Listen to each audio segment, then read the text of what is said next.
Hey everyone, welcome to Billion Stories. A startup is a risky business. It involves a lot of unknowns, such as money, time, and talent. There is no guarantee that a startup will succeed. Some startups fail outright. But startups are often highly innovative, fast-paced, and exciting. If you're planning to start a new business, you'll probably be making a lot of decisions that could potentially make or break your success. From choosing the right legal structure to choosing the best location to setting up a budget that's both realistic and achievable, there's a lot to consider. Fortunately, there's a science behind all startup failures. Look further at everything that has worked, and you'll notice that successful startup outcomes aren't random, but rather the consequence of a well-planned strategy. If you're passionate about the business world and ready to take a leap of faith, then it's time to launch your own startup.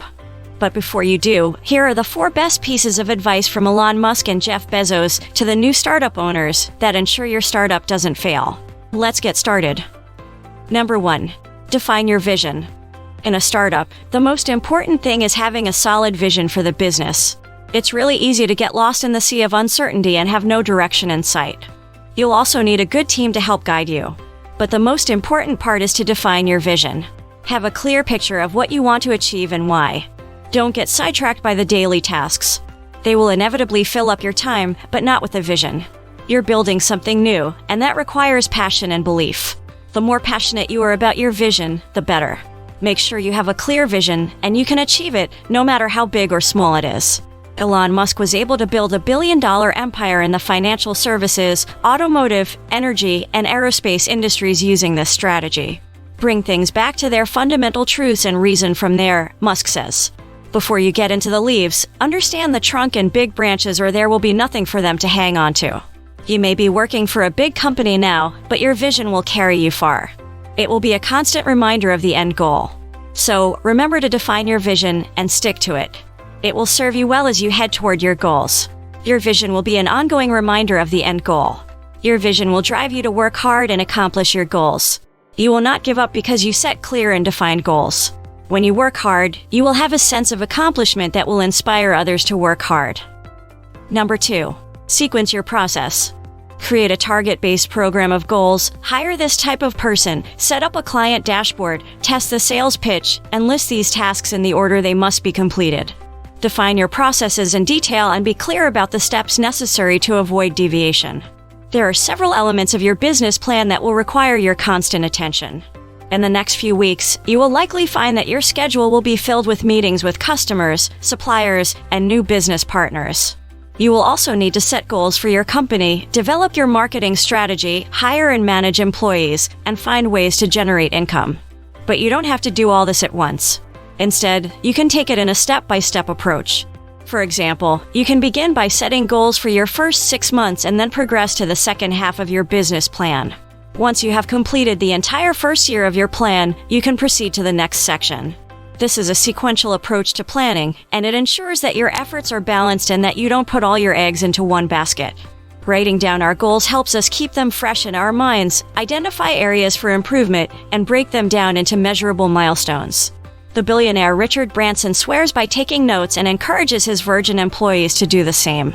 An idea not written down is an idea lost, says Branson. You must seize inspiration when it strikes. Are you enjoying this video? If yes, hit the like button. We would really appreciate it. Number 3. Focus on the goal. It is simpler for a young firm to lose momentum without a well-written strategy describing objectives, scope, and competitive advantage. Distractions might cause a business owner to abandon their goal or become inactive in their work completion. Because of a specified business goal and philosophy influencing the decision-making of every single one of his thousands of workers, Jeff Bezos created more shareholder value than any other contemporary CEO. It helps to build your approach on things that aren't going to change, Bezos explains. Who your competitors are, what technologies are available, those things will change so quickly that you'll have to adapt your plan quickly as well. You might have started a business that is supposed to grow and generate profits for you. However, you have been unable to generate enough revenue and profits. You have spent countless hours working on it and now the business is struggling. Don't let it get you down. It's a great feeling when you see a profit coming into the business because you invested a lot of time and effort into it. However, you also know the business can fail. There is always the possibility that something could happen to put you out of business. You might even be sued.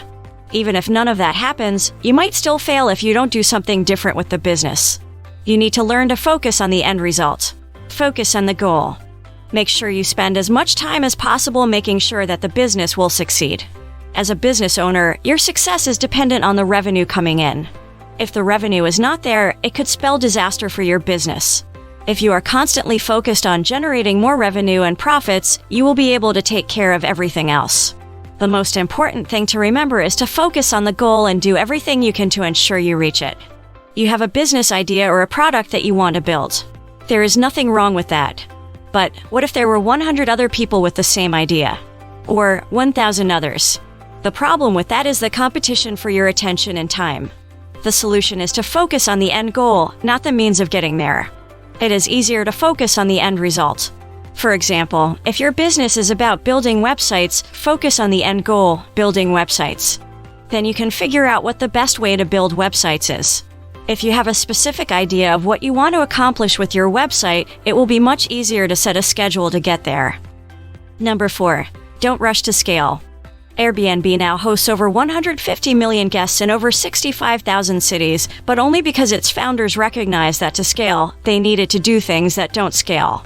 Brian Chesky, the company's founder, explains that you don't start out with 100 million users. You have to start small, so stop thinking big and start thinking small. We refused to begin building technology for scale around our company for 2 years because we knew the process needed to be refined first.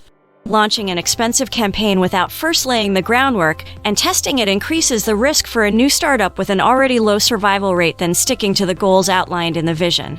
Startups often get bogged down with scaling or growing too fast. This leads to burnout, and the company founders or managers often end up making some poor decisions that further damage the business. This video offers advice to ensure that startups avoid such pitfalls. If you are the founder, take stock of your team, assess whether they are ready for the next stage, understand your market and business model, and decide if it is worth scaling.